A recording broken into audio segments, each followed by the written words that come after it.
Yes, welcome. You gonna follow me in? Tam Ashworth is the owner of and floral stylist at Isari Flower Studio. Every month we do a flower arranging class. This month we're going to be doing floral vignettes. Morgan Jenkins is the studio manager for Isari. If you have 3 smaller vases in your house and you want to make a floral display, you can do it. You don't have to have this big vase. That's the whole idea of floral vignettes.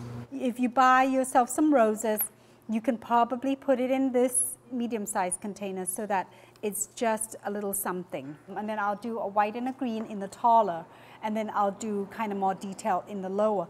But it could all be worked together. I treat it as texture, color.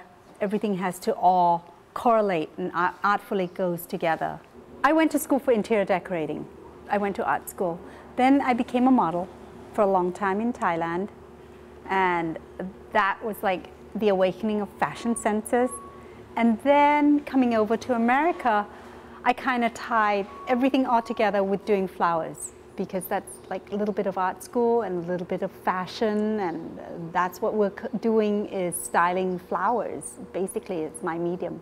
It's pretty therapeutic, I think, to do flowers. I think, you know, starting off my day with going to the flower market, being surrounded with flowers, that's already put me in a good mood. And it can do the same for others.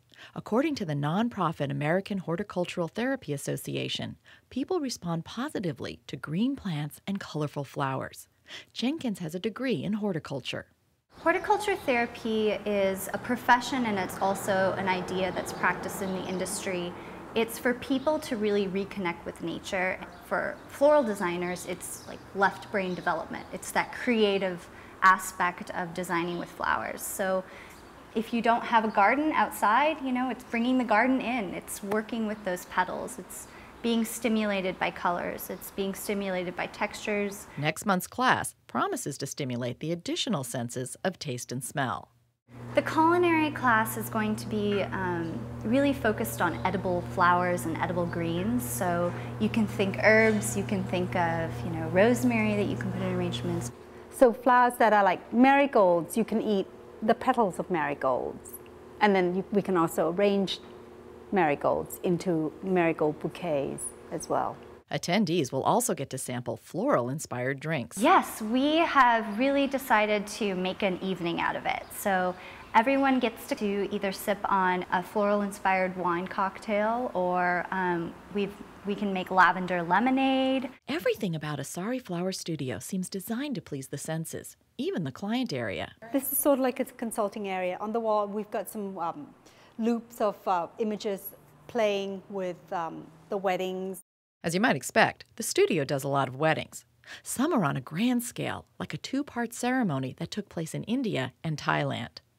Ashworth's fashion background comes in handy too in determining trends. Whatever's on the runway, in a year or two, the flowers, everybody wants that sort of colorways. You know, like last year it was all purples, the rage of the purples, and then this year there's tons of corals.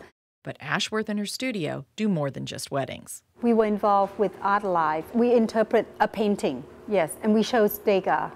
It was one of the ballerinas, twirling with tulips and hybrid delphiniums. It's a blue arrangement with white. Her work mixes both artistry and practicality.